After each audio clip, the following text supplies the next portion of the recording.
right, let's have fun with some fall leaf shapes. Now what I've done first is I have taped a line across the center of my paper so that when I'm done painting I can remove it and I'll have a nice clean area to write a nice message. So not only is this just fun to do in a sketchbook or on paper, but it's great for greeting cards or something you want to gift to someone else. Now we are using fall colors, so I'm going to be using lots of warms and some brown tones as well, and we're just going to make some general leaf shapes.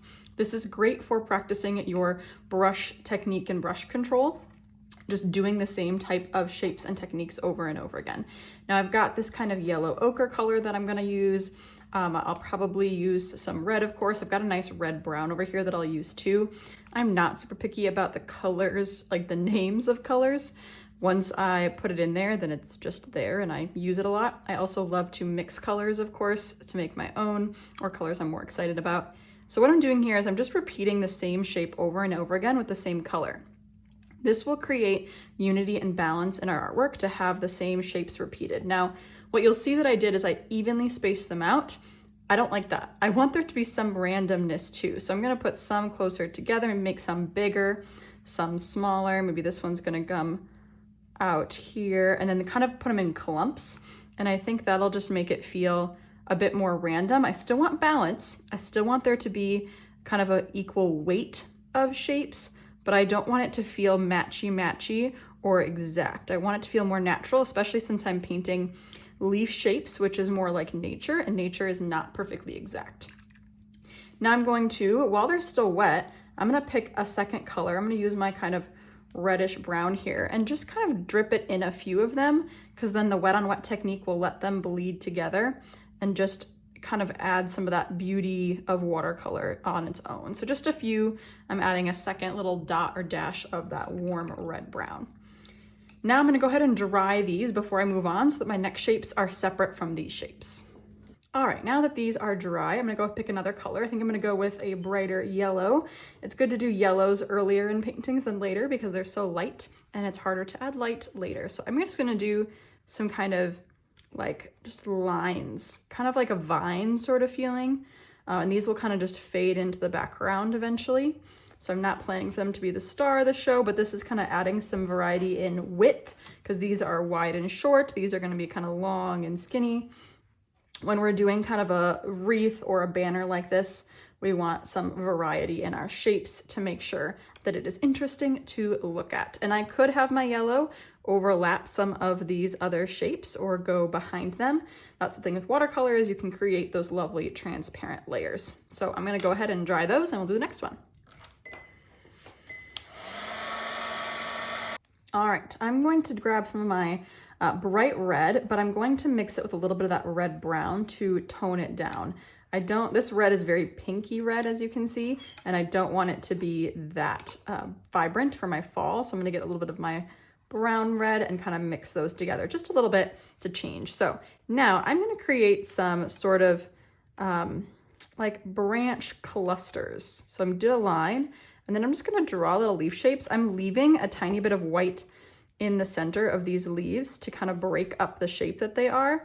And that's a nice thing with watercolor. Well, it can be something we forget to do, is that you have to use the white of the paper, right? So if I want there to be highlights on these leaves, I want to create those highlights by not painting that portion of the leaf. You can also use a white gel pen to add lines on top, but it's easier and more proper watercolor if you just leave the white paper showing. So I'm gonna get a little bit more of my red and red-brown mixture and do a few more of these branches.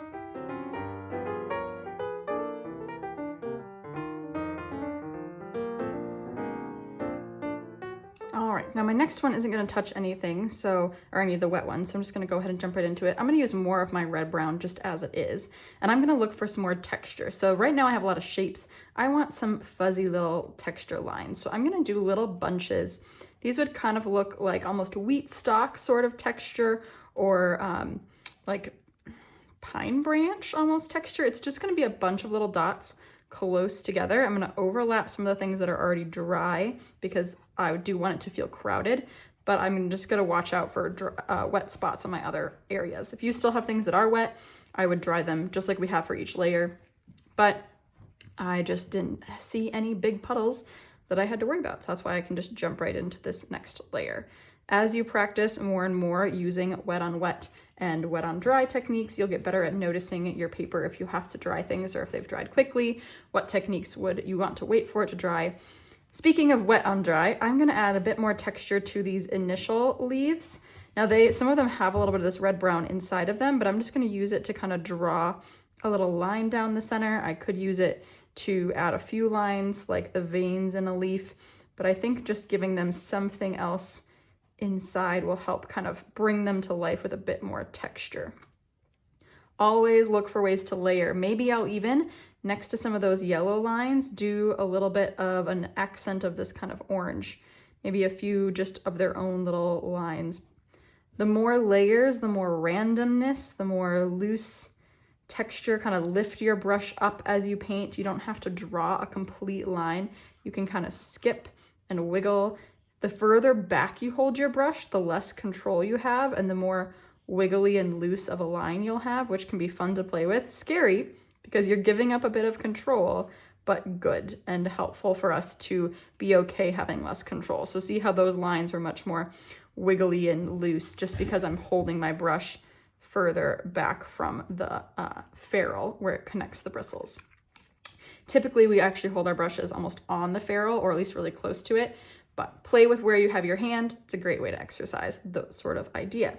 All right, I'm gonna get a little bit of a green in here. I know we're talking about fall, but there are always little bits of green still showing. So I'm gonna wake up a green, but I'm gonna add a bit of my brown to it, especially my red brown.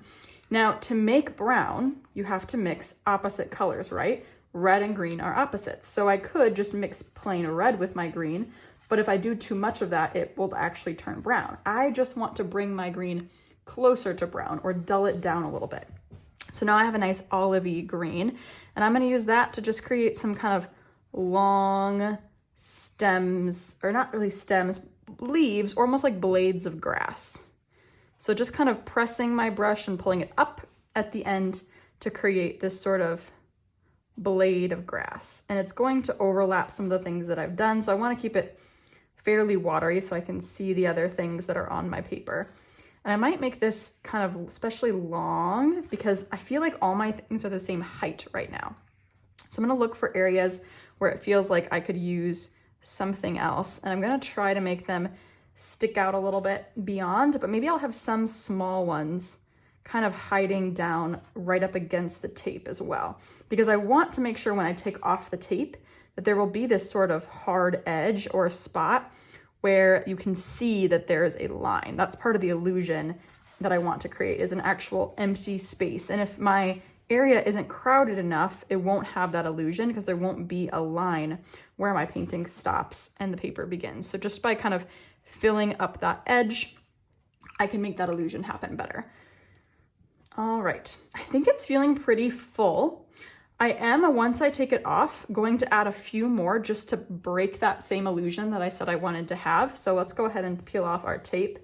I like to peel slowly and keep my tape kind of flat, not straight up towards the camera like this, but kind of flat against it. To me, that tears less off it. And look at this nice clean line that we have created. You can use any tape. This was a drafter's tape. I also will use painter's tape. I have this green page that I like, but your typical blue painter's tape works too. Just make sure you've pressed it down really hard at the beginning. Okay, so I want to break this illusion just a little bit. So I'm going to take my green and I'm going to make a few of these stems come into the area because that will break that wall, that illusion. And sometimes if it's dried, I might have to kind of wiggle and brush awake the edge of it so that it blends together and it actually forms the same, takes up the same space and has the same shape. It doesn't look like an add-on. So I want to blur the line where the initial shape ends and the new one begins. I'm going to do that to a few of my shapes. And this kind of just breaks up the edge a little bit, but it still keeps that general idea. I will. Shh, settle.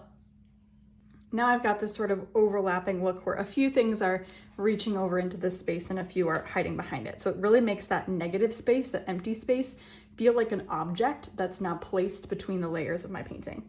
Now in here, you can write a lovely message. You could say Happy Thanksgiving. You could say thank you if you're using it on a card. I think I'm gonna put autumn because it's kind of an autumn picture with different colors.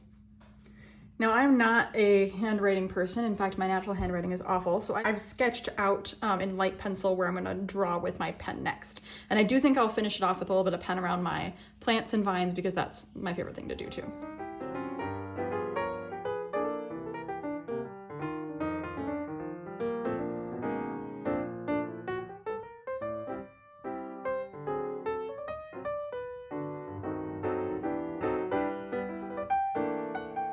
And there we go. We have our final painting. I hope you have fun doing a fun little doodle and adding some lovely imagery, well, words to it as well.